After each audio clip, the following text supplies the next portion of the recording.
शुरू होगा और जब गठबंधन के नेता खासकर तेजस्वी और दर्जन से ज़्यादा स्थानों पर तो प्रत्यक्ष रूप से महागठबंधन के अध्यक्ष, महासचिव, प्रवक्ता सब कुछ थे, उसको पप्पू यादव कांग्रेस के उम्मीदवार होंगे पूर्णिया से वो तैयार उनको राजनीति में लाया और फिर उनका प्रयोग भी हुआ अपने ढंगकारों ने, जो राजनीतिक सलाहकार उनके हैं उन लोगों ने शायद बताया या शायद क्या इसको बड़े शायराना और फलसफी मंचों पर या ओपन मंचों पर कभी भी इसको जगजाहिर नहीं होने दिया कि उनको इस इन्फ्लेटेड परसेप्शन कि हम बहुत बेट कर दिया सेंट्रल लीडरशिप की, आला कमान वाला जो कल्चर है, और उस वैक्यूम में पप्पू यादव ने पूरी मैन्यूवरिंग शुरू कर।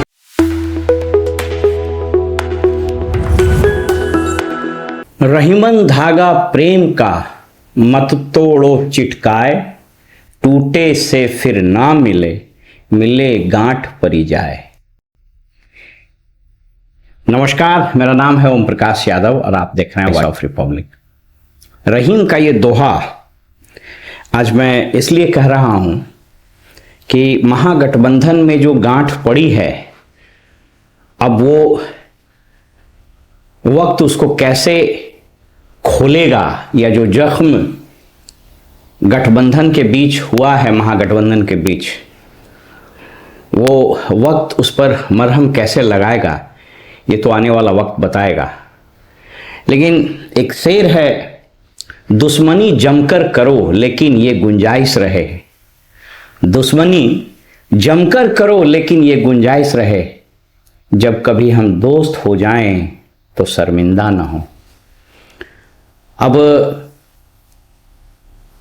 जब चुनाव का कैंपेन शुरू होगा और जब गठबंधन के नेता खासकर तेजस्वी और राहुल एक मंच पर होंगे या पप्पू यादव भी एक मंच पर होंगे, उस वक्त ये शेर उनको बहुत याद आएगा। महागठबंधन औपचारिक रूप से न भी टूटा हो तो इसमें इतनी गांठें पड़ गई जो अंत तक नहीं खुल सकी, और फाइनली करीब दर्जन से ज़्यादा स्थानों पर तो प्रत्यक्ष रूप से महागठबंधन के प्रत्याशी आमने सामने होंगे और कई स्थानों पर विरोध और बागी उम्मीदवार मैदान में रह जाएंगे।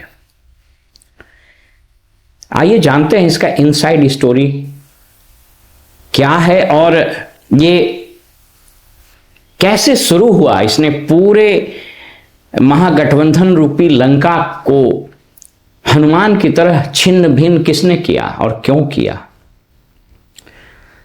इसकी इनसाइड स्टोरी आज बताते हैं।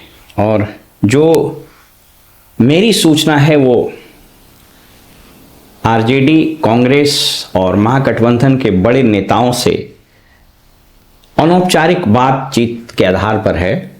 ऑफ कोर्स मैं किसी का नाम नहीं कोट कर सकता हूं। यह कहानी उस वक्त शुरू हो गई जब 2024 के लोकसभा चुनाव में पप्पू यादव को उनकी जाप पार्टी, जिसके वो स्वयंभू अध्यक्ष, महासचिव, प्रवक्ता सब कुछ थे, उसको औपचारिक रूप से विघटित कर दिया गया और उसे कांग्रेस में मिला दिया गया। और लालू यादव के साथ उनकी तस्वीर भी आपने 2024 के एमपी चुनाव के पहले देखी होगी। बताया जा रहा है कि तय ये किया गया कि पप्पू यादव कांग्रेस के उम्मीदवार होंगे पूर्णिया से वो तैयारी भी कर रहे थे। लेकिन अंत में ऐसा खेल हुआ कि पप्पू यादव को, जिसको बोलता है कि न वो घर के रहे न घाट के वाली स्थिति हो गई। कांग्रेस ने उनको टिकट दिया नहीं और राजद से उनके 36 के आंकड़े हो गए और अंततोगत्वा पूर्णिया से वो अकेले चुनाव में उतरे और पूरे दमखम के साथ उतरे। क्योंकि जमीन पर उनकी इतनी जबरदस्त पकड़ है और आम जनमानस में वो 24/7 उपलब्ध रहते हैं और उनकी हर तरीके से मदद करते हैं। इसलिए निर्विवाद रूप से सब लोग कह रहे थे। इनफैक्ट उस वक्त मेरी आरजेडी की बड़ी नेताओं से भी बात हुई तो मैंने कहा था कि आप लोग गलतफहमी में हैं, पप्पू यादव जीत जाएंगे। और पप्पू यादव वहां से जीत गए। उसके बाद से पप्पू यादव के मन में यह टीस बनी रही। यद्यपि राहुल गांधी ने कई बार यह प्रयास किया कि एक मंच पर पप्पू यादव और तेजस्वी आ जाएं, या फिर लालू जी के साथ पप्पू यादव को कोई दिक्कत नहीं है। वो तो मैंने कई बार देखा, आपने भी तस्वीर देखा होगा कि वो उनको पिता तुल्य मानते हैं और उनके साथ उनके पैर छूने में या उनके साथ जमीन पर बैठ जाने में भी उनको कोई गुरेज नहीं है। चूंकि 90 के दशक में पप्पू यादव, रणवीर यादव, इस तरह के जो लोग थे, उनको लालू यादव के उस पीढ़ी में उनको राजनीति में लाया और फिर उनका प्रयोग भी हुआ अपने ढंग से, जैसे सब लोग करते हैं राजनीति में। बहरहाल तो लेकिन वो प्रयास खटाई में जाता रहा और तेजस्वी को उनके सलाहकारों ने, जो राजनीतिक सलाहकार उनके हैं, उन लोगों ने शायद बताया, या शायद क्या बताया, जैसे ये मेरी जो खबर है वो बताया कि आप पप्पू यादव के साथ अगर मंच शेयर कीजिएगा या फिर उनको अपने फोल्ड में रखिएगा तो उस व्यक्ति का भरोसा करना बड़ा मुश्किल है। कब कहां क्या बोल दे, कब कहां क्या कर दे, ये कोई नहीं जानता है। तो दूरियां बढ़ने लगी और वही समस्या कन्हैया के साथ भी हुआ और कन्हैया को एन केन प्रकरण बिहार की राजनीति से दूर रखा जाने लगा या दूर रखे जाने का प्रयत्न किया जाने लगा, क्योंकि कन्हैया जो जेएनयू के प्रोडक्ट हैं वे बड़े वाकपटु हैं और मंच पर, डिबेट में, टीवी में, सार्वजनिक मंच, भाषण आदि में जब वो खड़ा होकर ओजस्वी भाषण देते हैं तो उसमें फिर कोई नेता नहीं टिक सकता है। इस बात को सब लोग जानता है, वो पढ़े लिखे यंग व्यक्ति हैं। तो वहीं से कहानी शुरू हुई और आपको स्मरण होगा कि वोट अधिकार यात्रा या फिर एसआईआर में जो एक दिन का पटना बंद करने का आह्वान महागठबंधन ने दिया था, जिसमें राहुल गांधी पर्पसली इसके लिए दिल्ली से पटना आए, यहाँ रुके। पहले हुआ कि पैदल मार्च किया जाए, फिर वो ट्रक में जाने की बात हुई। उस ट्रक पर से पप्पू यादव और कन्हैया को उतार दिया गया, चढ़ने नहीं दिया गया। इसकी भी तस्वीरें और वीडियो आप लोगों ने देखी होगी। कुछ नहीं, आप अपने स्मृति पटल पर जोड़ डालिएगा तो ये तस्वीरें आपको मिल जाएंगी।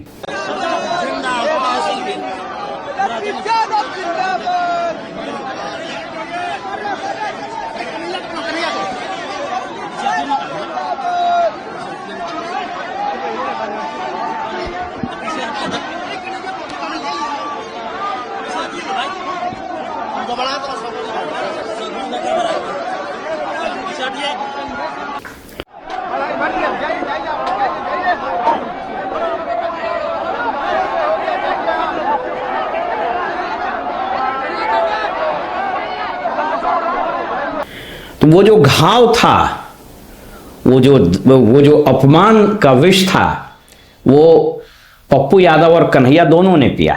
उनको लगा कि मुझे अपमानित किया गया।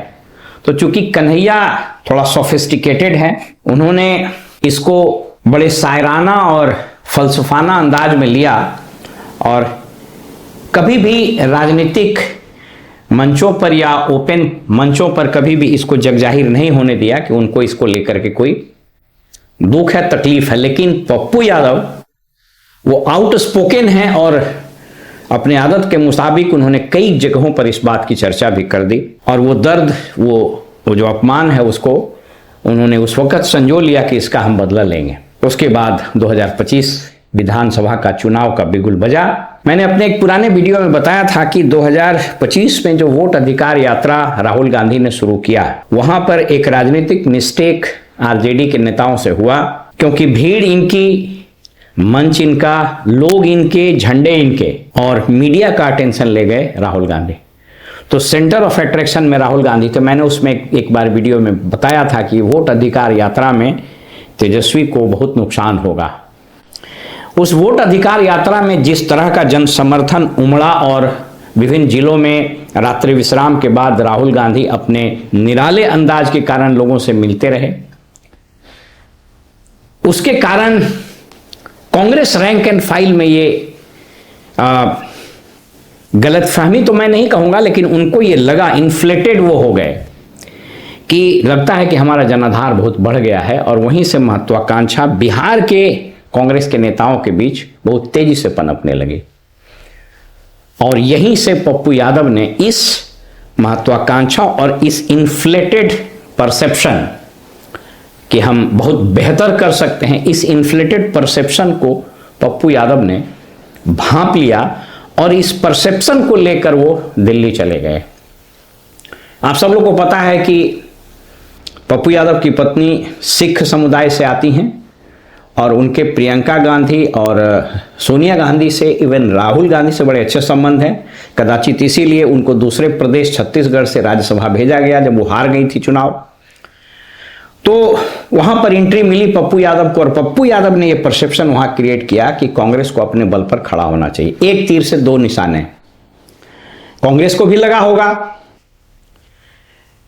Rahul Gandhi may be a very good man, is very kind hearted, लेकिन वो पॉलिटिशियन बड़े शार्प नहीं है। अन्यथा हिट एंड रन टाइप उनका जो पर्सनालिटी है ये इमैच्योरिटी को दर्शाता है। और चुनाव के इस संग्राम में वो विदेश की यात्रा में निकल गए और यहां एक वैक्यूम क्रिएट कर दिया सेंट्रल लीडरशिप की, आला कमान वाला जो कल्चर है। और उस वैक्यूम में पप्पू यादव ने पूरी मैन्यूवरिंग शुरू कर दी। शुरुआती दौर में राजेश राम और कृष्णा अल्लावरू जो यहाँ के प्रभारी है कांग्रेस के, उन लोगों को भी लगा कि अच्छी बात है, थोड़ी बार्गेनिंग होनी चाहिए। तो हार्ड बार्गेनिंग शुरू हो गई। सप्ताह और दिन निकलते गए और चुनाव की तारीख भी की घोषणा हो गई। फिर लगा आज कल औपचारिक अनौपचारिक कई बैठकें हुई, लेकिन कांग्रेस अड़ी रही कि हमको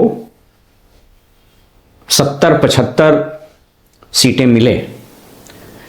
तब तक आरजेडी की लीडरशिप यानी तेजस्वी या उनके जो सलाहकार हैं इसको भांप नहीं सके। लगा कि ये तो पिछले बार भी हुआ था और अंततः ये हो जाएगा, लेकिन कांग्रेस अड़ी रही। जब तक तेजस्वी को यह समझ आता कि यह गेम अब न तो राजेश राम के हाथ में है और न ये गेंद अल्लावरू के हाथ में है, ये पूरा गेंद और ये पूरा जो रणनीति स्ट्रेटजी है यह पप्पू यादव दिल्ली दरबार यानी सोनिया और खासकर प्रियंका और बाद में फिर राहुल गांधी के टैसिट सपोर्ट से, उनकी मौन स्वीकृति से खेला जा रहा है। जब तक ये समझते तब तक पहले फेज में मात्र 1 से 2 दिन बचा और अफरा तफरी मच गई।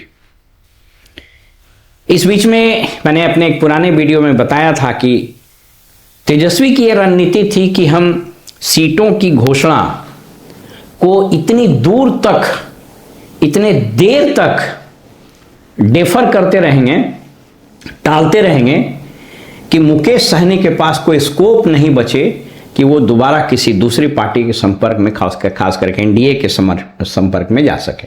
हालांकि उसमें वो कुछ हद तक सफल भी हुए, लेकिन इस बीच सहनी को जब समझ में आता तब तक देर हो चुकी थी और स्थिति यह हो गई कि सहनी को यह कहना पड़ा कि साहब हम चुनाव नहीं लड़ रहे हैं। अब फाइनल जो लिस्ट आज आरजेडी ने निकाला उसमें 143 सीट उन्होंने दिया है और जो अभी आरंभिक खबरें आनी, चूंकि विड्रॉल अभी बाकी है, तो लगता है कि 1 दर्जन से ज़्यादा सीट पर, 20-25 सीट पर हो सकता है कि ये friendly, so called friendly fight रह जाए। फ्रेंडली फाइट रह जाए ये बहुत इंपॉर्टेंट नहीं है। इंपॉर्टेंट ये है कि जो मैंने कहा कि दुश्मनी जमकर करो, लेकिन ये गुंजाइश रहे कि जब कभी हम दोस्त हो जाएं तो शर्मिंदा ना हो। अब सबसे बड़ी समस्या होगी कैंपेन में।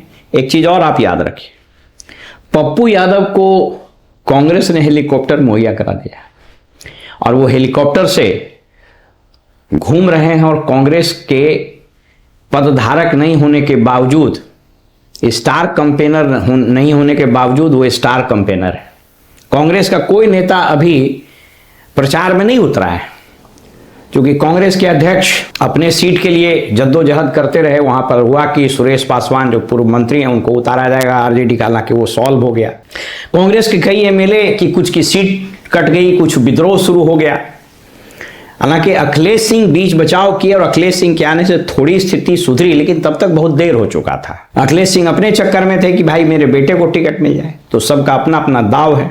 आपको मैं स्मरण दिला दूं कि 2020 में जब कांग्रेस को करीब 70 सीटें दी गई थी, उसका स्ट्राइक रेट बहुत खराब था, आपको पता है कि 19 या 20 जीत पाया, और उसमें बहुत जबरदस्त और बहुत गंभीर आरोप लगे कि कांग्रेस के नेताओं ने सीट बेचा है, यानी पैसे लेके खेल किया। और ये कांग्रेस में हम लोग सुनते आ रहे हैं, यद्यपि हमारे पास कोई प्रमाण नहीं है, किसी के पास कोई प्रमाण होगा या नहीं होगा मैं नहीं कह सकता हूं, लेकिन ये परसेप्शन ये था कि सीटें बेची गई। उस वक्त अगर मुझे ठीक से याद है तो संभवतः सदानंद सिंह वगैरह जिंदा थे और अखिलेश सिंह वगैरह, इन पर खूब आरोप लगा।